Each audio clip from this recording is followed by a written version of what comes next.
Время новостей на канале Абаза. В студии Марина Будба. Здравствуйте. Сегодня в выпуске.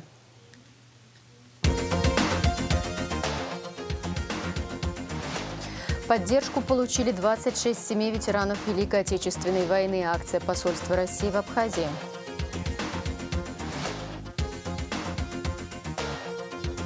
Оцифровка данных, единый реестр и шансы на многофункциональный центр. Другие вопросы. Пресс-конференции министра юстиции Анри Барциц. Участие принимают все общеобразовательные учреждения республики. Состоялся тотальный онлайн-диктант по абхазскому языку.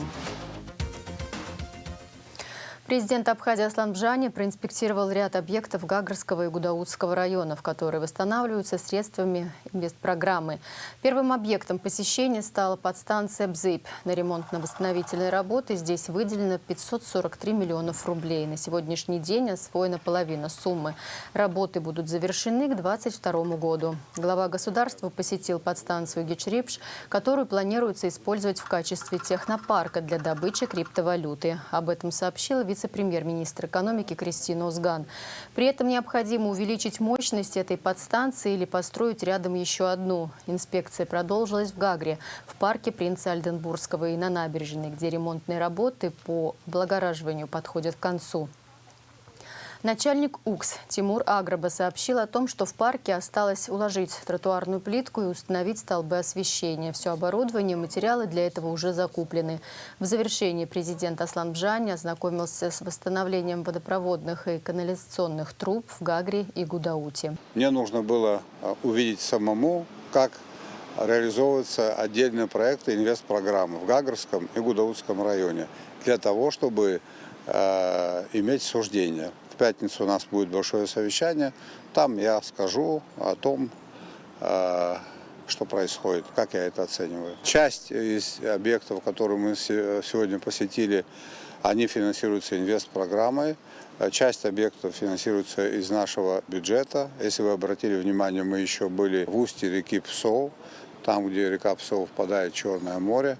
Это тоже нужно было мне увидеть, потому как идет процесс делимитации государственной границы, и потому как входит река в море, по серединной линии будут определяться границы нашего экономического шельфа. Там тоже есть вопросы, которые нам необходимо обсудить, и мне нужно было это все увидеть самому. То есть это не только инвестпрограмма, это наш бюджет и плюс вопросы делимитации нашей государственной границы с Российской Федерацией. Такие инспекционные поездки будут с определенной периодичностью. Мы просим российскую сторону увеличить объемы финансирования. Для того, чтобы увеличить объемы финансирования, необходимо научиться реализовывать в сжатые сроки и качественно те проекты, которые мы сегодня имеем, тот объем финансирования. Поэтому я этот вопрос беру на свой личный контроль. Будет проводиться штаб, который будет контролировать ход реализации инвестпрограммы. Этот процесс, считайте, что сегодня запущен. Расширенный репортаж с инспекцией президента смотрите в рубрике «Ам-Шахтыс» в нашем эфире в четверг, 21 октября. В центре Дамаска утром 20 октября было совершено нападение на сирийских военных. Был подорван автобус, перевозивший солдат. В результате теракта погибли 14 человек, еще несколько получили ранения. Президент Абхазии Аслан Бжани выразил соболезнования президенту Сирии Башару Асаду в связи с терактом. В телеграмме соболезнования говорится: «Свидетельствует вам свое уважение и направляю слова искренней поддержки в связи с терактом, произошедшим в столице Сирийской Арабской Республики Дамаск. В Республике Абхазия разделяют боль сирийского народа и осуждают этот циничный, жестокий террористический акт. Прошу передать слова искренней поддержки семьям погибших, а также пожелания скорейшего выздоровления пострадавшим». 20 октября по инициативе общественности из села Дюбжа создан Координационный совет ветеранов Отечественной войны народа Абхазии по подготовке к бессрочной акции протеста. В совет вошли 11 ветеранов войны. Поводом для создания совета стало игнорирование президентом Асланом Бжани требования общественности об отставке министра внутренних дел, причастного к избиению ветеранов войны на Сухумской набережной 30 сентября 2021 года. 21 октября представители Совета обратятся с заявлением к общественности и руководству страны. Об этом сообщает сайт «Нужной газеты».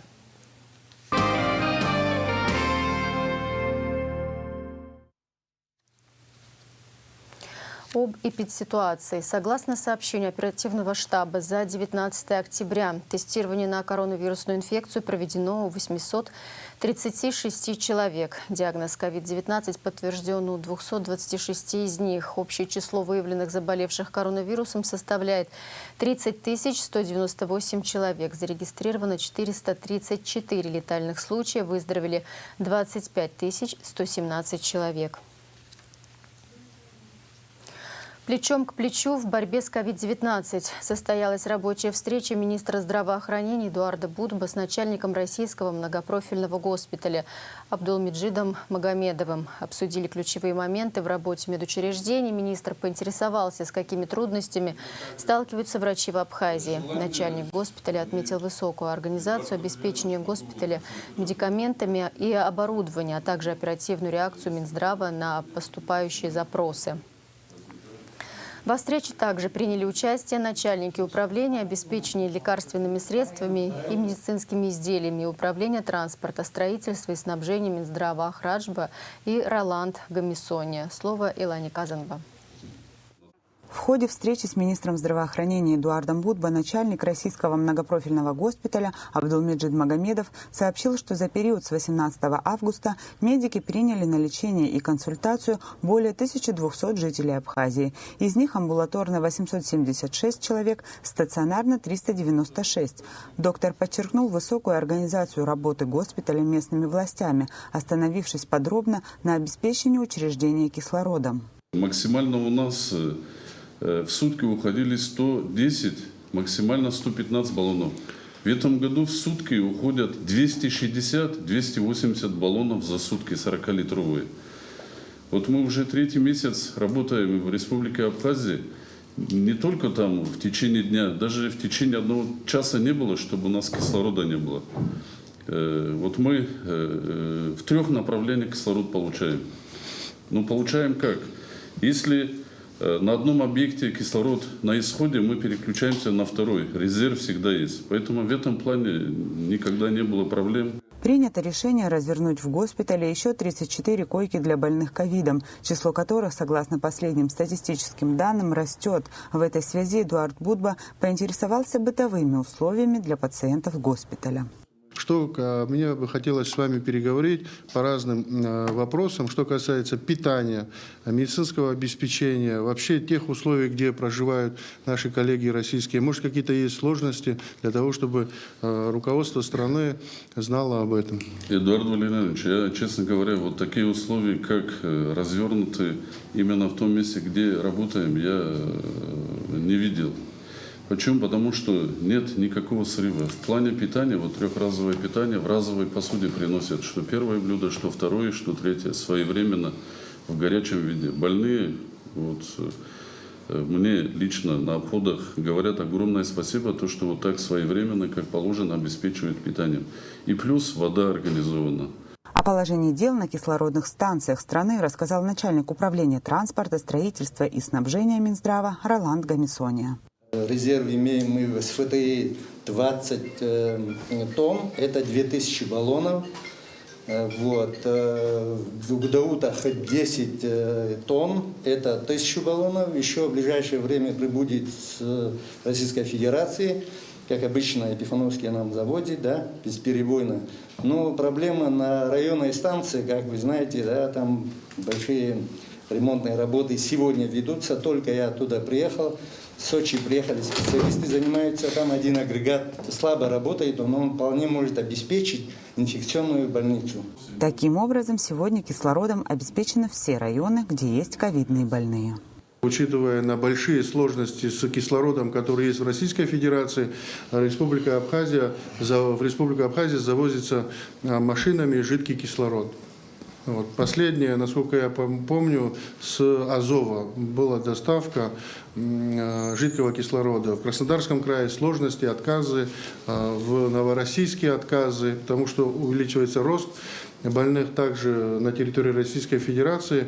Но мы изыскиваем возможности, страхуемся, заполняем наши резервы для того, чтобы наши граждане ни на 1 секунду не оставались без кислорода. Министр Будба поблагодарил своего российского коллегу и весь персонал госпиталя за самоотверженный труд и помощь, которую оказывают населению Абхазии в многопрофильном учреждении Минобороны России. Стороны выразили надежду на дальнейшее плодотворное сотрудничество в борьбе с распространением COVID-19. Илана Казамба, Торник Амичпа, Абаза ТВ.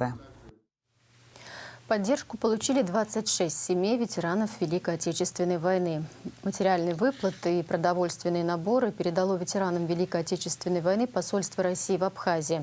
Акция проходит с целью смягчения негативных последствий от пандемии коронавирусной инфекции. 20 октября двух ветеранов Великой Отечественной войны, Алексея Шоня и Валентину Шульгину, посетил лично чрезвычайный и полномочный посол России в Абхазии Алексей Двинянин.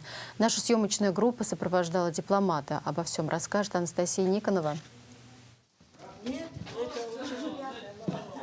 Ветерана Великой Отечественной войны Алексея Шоня в Абхазии знают многие. Свой боевой путь он начал в 17 лет. Добровольцем ушел на фронт. В составе 24-й гвардейской дивизии наш соотечественник участвовал в боях за Донбасс, Крым, Керчь и Ростов. Ранение, как рассказал ветеран чрезвычайному и полномочному послу России в Абхазии, он получил в бою за Киев. Я, например, прошел тоже эту войну, 41-45 год, очень тяжелым. Один тяжелый плечо побито у меня. После этого вылечил. 45 лет после этого в квартире у нас было 8 шахт. Я в этой шахте проработал со дня строительства шахты Локоба. 45 лет, начиная на все профессии, горно-подготовительные. Чрезвычайный и полномочный посол России в Абхазии Алексей Двинянин посетил ветерана, чтобы лично передать материальную выплату и продовольственный набор. По словам дипломата, сделано это, чтобы уменьшить негативные последствия пандемии COVID-19. Поэтому я с большой радостью и, прежде всего, благодарностью от всего советского народа, а сегодня российского и абхазского народов хочу вручить вам конверт с материальной помощью от правительства Российской Федерации. Большое вам спасибо за все внимание.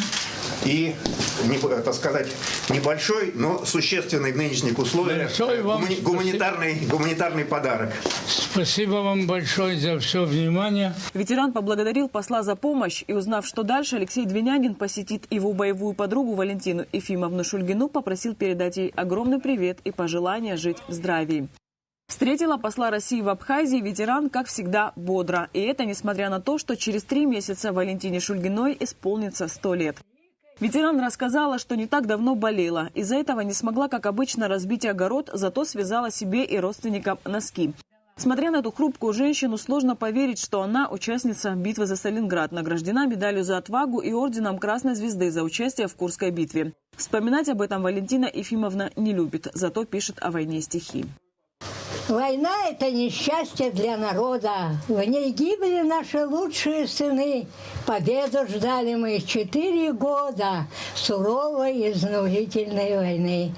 Мы верили в землянках и в окопах. Придет она, победная пора. Нас не сломили вражеские бомбы и не сгноили вражьи лагеря.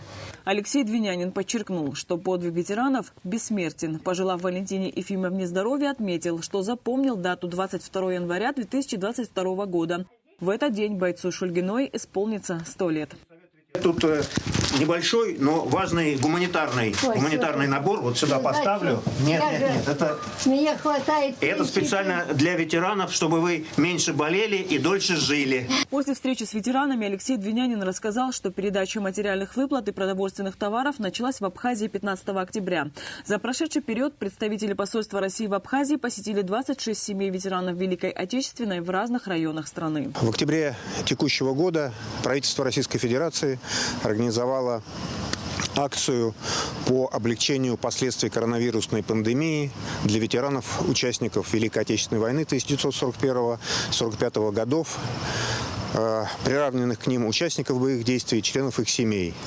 Данная помощь включает в себя оказание содействия в плане предоставления финансовой помощи материальной, а также гуманитарных наборов. Кроме того, посольство профинансировало косметический ремонт домов ряда ветеранов, а также покупку медицинской техники и лекарственных средств. Анастасия Никонова, Георгий Кутарба, Абаза ТВ.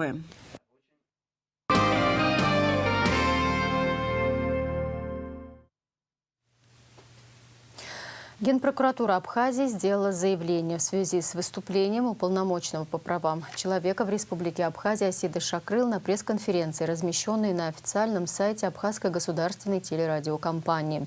Органами прокуратуры за истекший 2020 год были рассмотрены поступившие обращения уполномоченного по правам человека в полном объеме, на каждой из которых представлена запрашиваемая информация, отмечается в заявлении. Относительно лица, находившегося в специализированной психоневрологической больнице, которому, как следует из выступления уполномоченного, сотрудниками милиции причинены телесные повреждения, сообщаем, что проведенной прокуратурой Галского района в 2017 году проверкой данный факт не нашел своего подтверждения. Телесные повреждения были получены лицом при попытке скрыться от оперативных органов с похищенным имуществом после совершенного разбойного нападения, имевшего место 7 июля 2016 года, что подтверждается установленными фактическими данными, в том числе заключением судебно-медицинской экспертизы. Галским районным судом, признав доказанным совершение запрещенного уголовным законом деяния 23 марта 2018 года в отношении указанного лица, применены принудительные меры медицинского характера в виде прохождения принудительного лечения, говорится в заявлении Генпрокуратуры. За указанный 2020 год в адрес Генеральной прокуратуры заключение уполномоченного по правам человека по уголовному делу по обвинению сотрудников Министерства внутренних дел в совершении превышения должностных полномочий путем применения насилия в отношении административно арестованного Тарба Анзора Валиковича, повлекшие тяжкие последствия, либо по иным уголовным делам, не поступало, подчеркивают в Генпрокуратуре. Оцифровка данных, единый реестр и шансы на многофункциональный центр и еще множество вопросов, связанных с текущей деятельностью Министерства юстиции, стали темой пресс-конференции главы ведомства Анри Барциц на площадке абхазского телевидения в среду 20 октября. Подробности в репортаже Элеонора Гилаян. Министерство юстиции продолжает работу по оцифровке базы данных и созданию единых электронных реестров индивидуальных предпринимателей и юридических лиц, сообщил министр юстиции Анри Барциц в начале пресс-конференции. Мы обратились к руководству МНС. Мы достигли на тот период соглашения, договоренности о том, что мы будем готовить эту программу и создавать некую единую платформу для более быстрого и оперативного обмена данными. В рамках этих измышлений мы пришли к тому, что нам необходимо будет в перспективе создать некую тройственную систему электронно-цифровую, которая будет включать в себя 3 основных ведомства. Ну, в первую очередь, как регистрирующий орган, это Министерство юстиции, как первичное внесение данных. Министерство по налогам и сборам, которое автоматически сразу видит, что тот или иной индивидуальный предприниматель или юридическое лицо зарегистрировано и уже ожидает это лицо для постановки на налоговый учет. И промежуточно это органы госстатистики, которые должны присвоить соответствующие коды классификаторов деятельности. И в рамках вот этой вот единой системы, на наш взгляд, по итогу ее полномасштабного, полноценного внедрения для непосредственно гражданина, который открывает индивидуальное предприятие, либо юридическое лицо, там совокупность граждан, открывающих юридическое лицо, будет намного комфортнее работать в рамках вот единой платформы. Для государства главное удобство – возможность сверять часы между ведомствами. То есть, если какое-то лицо учтено в Минюсте, но почему-то не указано в налоговой, то у властей есть возможность это увидеть. Год назад в Министерстве юстиции также поставили перед собой цель создать единую цифровую платформу записи актов гражданского состояния и нотариальных действий. А смысл той задачи, которую мы перед собой поставили год назад, заключается в том, что мы понимаем острую необходимость в рамках 21 века сегодняшнего времени иметь централизованную базу данных актовых записей на протяжении последних 100 лет, условно говоря. Но прежде чем приступить к этой работе, мы проделали иную работу. Она была связана с тем, что мы на протяжении месяца проводили тотальный такую тотальную опись того объема работы, который нам предстоит впереди в плане оцифровки записи актов гражданского состояния. То есть здесь два направления. Направление номер один: в течение года нами была уже разработана эта платформа.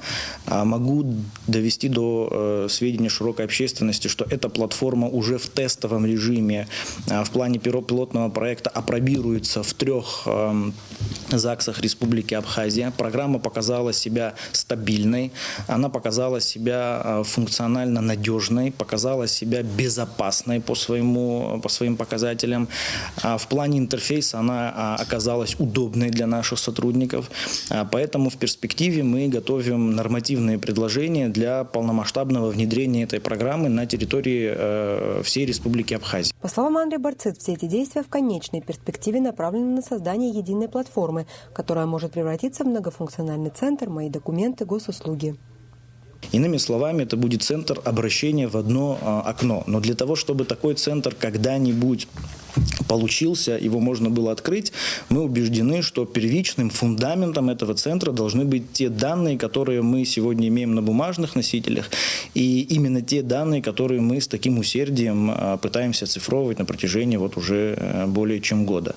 Перспектива абсолютно однозначно есть. Мы медленно, но методично движемся в этом направлении. Говоря о количественном составе политических партий, министр юстиции отмечает, что изначально ведомство получает пофамильный список с паспортными данными, однако при перерегистрации подается лишь количество партийцев. Это нужно менять.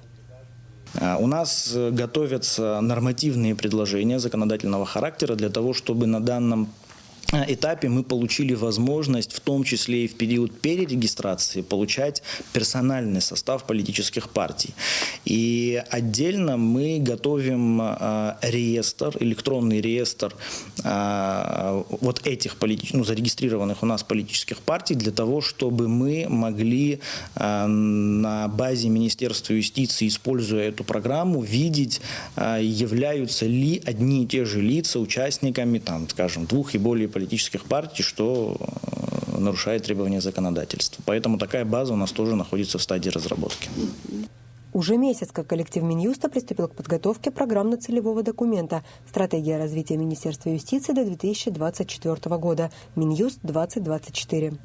Это решение было связано с тем, что мы реализовываем ряд задач на пути к целям, реализовывали на протяжении года, исходя из так называемых технических необходимостей. То есть мы, осуществляя прямые функции Минюста, понимали, что вот здесь нам необходимо сделать вот это, а вот здесь нам необходимо сделать вот это. В конечном итоге мы в течение года провели существенный мониторинг тех направлений, которые нуждаются в системном преобразовании. И в рамках этого комплексного подхода мы пришли к тому, что у нас готов план подготовки концепции развития Министерства юстиции, еще раз повторяюсь, до 2024 года. Это будет широкомасштабный программно-целевой документ. Когда мы его выйдем с презентации этого документа, мы, конечно, скажем о том, что понятно, что, наверное, не все, что в этом документе мы заложим изначально, удастся нам достичь, но мы считаем, что этот концепт должен быть неким идеальным нашим, во всяком случае, видением и дорожной картой развития Министерства юстиции, и мы амбициозно хотим попытаться реализовать, большую часть того, что там заложено. По плану до конца февраля следующего года будет представлен окончательный вариант стратегии. Ей предстоит пройти одобрение высшим руководством страны. Элеонора Гилаян, Георгий Кутарба, Абаза ТВ.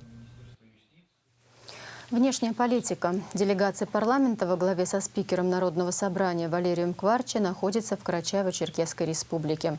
20 октября в парламенте КЧР состоялась встреча Валерия Кварчи с черкесскими депутатами во главе с первым заместителем председателя парламента Дагиром Смакуевым. Обсудили вопросы парламентского взаимодействия, в том числе разные направления межпарламентского сотрудничества в законодательной сфере. Приоритетными направлениями сотрудничества названы образование, туризм и сельское хозяйство. В программе визита делегации Народного собрания Абхазии встречи с общественностью, Советом ветеранов, с общественной организацией Алашера, а также презентация сборника трудов спикера Народного собрания Абхазии, доктора филологических наук Валерия Кварчи. Обсуждение текущего взаимодействия между министерствами, а также разработка плана мероприятий на 2022 год стояли на повестке дня очередной видеоконференции с Республикой Никарагуа 19 октября в МИД Абхазии, сообщает пресс-служба МИД. Глава МИД Абхазии подчеркнул, что взаимодействие между странами традиционно проходит в хорошем темпе, отметив, что в ближайшее время все предложения по взаимодействию будут сформированы, а проект плана мероприятий будет направлен на согласование никарагуанской стороне, которая выразила готовность и намерение продвигаться по всем намеченным пунктам сотрудничества. Представители Министерства образования, культуры и спорта Республики Абхазия высказались за более тесное взаимодействие в рамках плана мероприятий на 2022 год, отметив, что сотрудничество поможет построить новые пути взаимодействия между республиками. Стороны отметили необходимость в скорейшем времени учреждения полноценного посольства Республики Абхазия в Республике Никарагуа для более эффективного сотрудничества по всем направлениям. Привлечению инвестиций в туристическую отрасль был посвящен ряд встреч с представителями бизнес-сообщества министра туризма Абхазии Таймураз Хижба в рамках рабочей поездки в Москву. Как сообщает пресс-служба Минтуризма, по словам Хижба, туристический поток в нынешнем году существенно вырос, наблюдается интерес к отдыху в Абхазии. В период текущего курортного сезона республику посетили более 1,5 миллиона туристов. Это, безусловно, отражается на желании инвесторов сотрудничать с туристическим бизнесом. Мы намерены работать в этом направлении, заявил Хижба. В ходе поездки также состоялась встреча министра туризма с президентом, основателем и основным владельцем группы компаний «Пегас Туристик» Рамазаном Акпынар. На базе Краснодарской таможни состоялась рабочая встреча представителей Государственного таможенного комитета Республики Абхазия и Федеральной таможенной службы России. На заседании подвели итоги работы таможенных служб в период курортного сезона, а также обсудили вопросы к подготовке к предстоящему сельскохозяйственному периоду.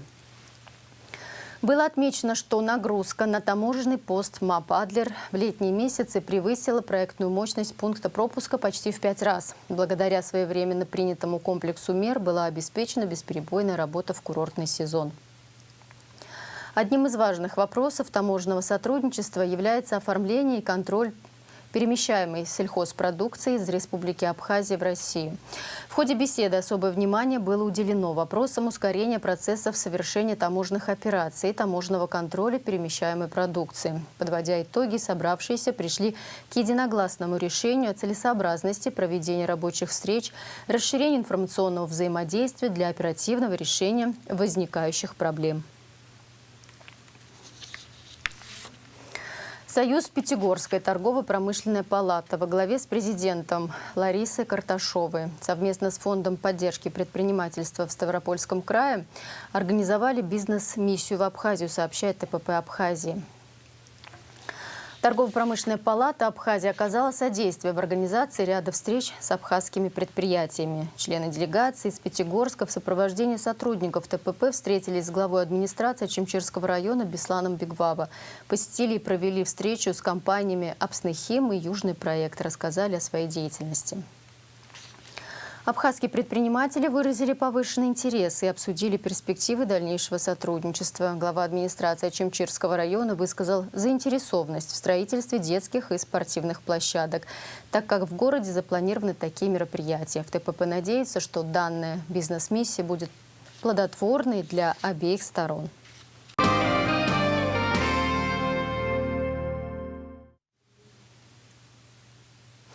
Участие принимают все общеобразовательные учреждения республики. Состоялся тотальный онлайн-диктант по абхазскому языку, организованный Министерством просвещения и языковой политики Абхазии. Диктант для абхазских школ состоит из 120 слов, для русских из 80. На проверку результатов отведено 2 дня.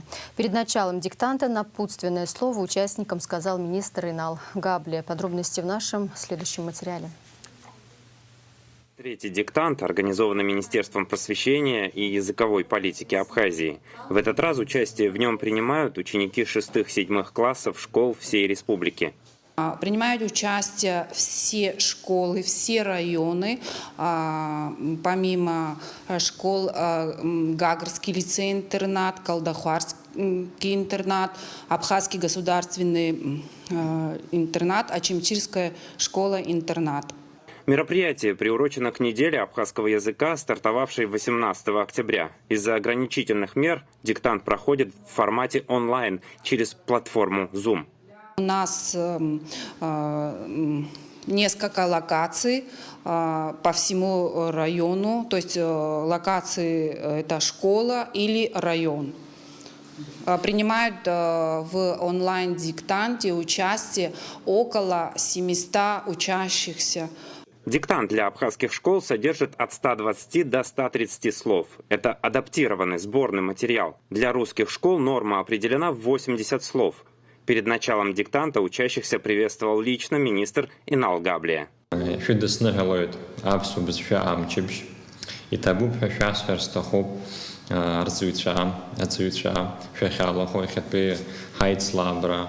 Ари пышерадзам, ари хумарроп, ислаброп, уеза, шматцакаква, тынч, шазхуцна, еще, я ферпшиш дырраква. И рейхн изюз харах диктант, ахатарт коровит, гамта коровит, харахахцала, министр рахцала, уеза, сгухует, и бзедзна фиха ферпшуетха. Для проверки диктанта Минпрос сформировал группу из специалистов ведомства. На проверку им отведено 2 дня, после чего результаты будут вывешены на сайте Министерства просвещения и языковой политики. Особо отличившихся Министерство просвещения обещает поощрить подарками. Рустам Зантария, Илана Казанба, Торник Амичба, Абаза ТВ. 21 октября в 11:30 в амфитеатре Абхазского государственного университета состоится встреча с российским журналистом, репортером, автором и ведущим документальных фильмов, преподавателем журналистского мастерства и членом экспертного совета школы Познера Александром Зиненко. Тема публичной встречи – личность крупным планом в документальном кино. Это второе мероприятие, проводимое Союзом журналистов Абхазии совместно с международным медиаклубом «Формат А3». Александр Зиненко является лауреатом престижных премий, лауреат ТЭФИ, трижды лауреат национальной премии в области неигрового кино и телевидения «Лавровая ветвь». В Абхазию Александр Зиненко привезет и представит студентам и коллегам документальную мелодраму «Непобедимая» 2018 года. На Абаза ТВ продолжается образовательный проект общественной организации «Апепш-21», в рамках которого на телеканале транслируются видеоклипы на стихи абхазских поэтов. Сегодня произведение Георгия Гублия читает актриса Абхазского драматического театра Лана Джапоа.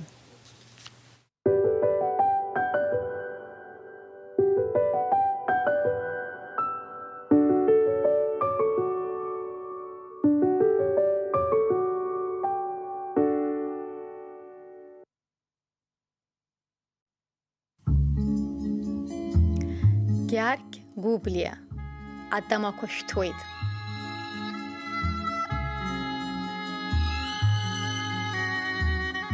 Адама коштует. Адама коштует. Урт мартм шьяман акырья анкыла. Агулуква чиха ацара кошахойт. Ацхыт шепшкуайуит харантыла. Адама коштует. Адама коштует. Ихҩааӡа аралшо наҷыхь аҿалар, дызмычшәа ашьхарахь амра бытуеит, иаҭахуп аԥсабара аԥсы ҭалар, сашәагь сгәы иҭыхны исышьҭуеит, аԥшалас ԥырԥалыкшәа ухәмарла, агаҿахь амшын иаҵәа ккаӡа иаатуеит, аԥшаха лҩеиуеит уарлашәарла, адгьыл дықәланы анхаҩы днаскьоит, амаӷ наҟ днахоит, аужәра хитуеит, амцақәа наҟ-араҟа иакуеит, адгьыл чашәра алҩаҵә ахылҵуеит, атамақәа шәҭуеит, атамақәа шәҭуеит, акәаҭанақәа рхаԥыцқәа цырцыруеит, аԥсабара гәырӷьахә ашәала иҭәуеит, ааԥынтәи ашәалҭ адгьыл ианыруеит. Атамақәа шәҭуеит, атамакоштует.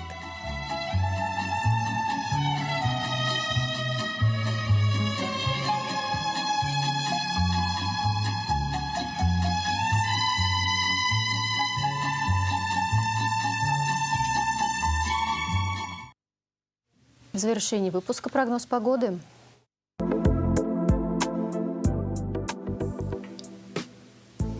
В четверг, 21 октября, в Абхазии переменная облачность без осадков. Температура воздуха ночью 13, днем до плюс 19 градусов. Температура морской воды 20.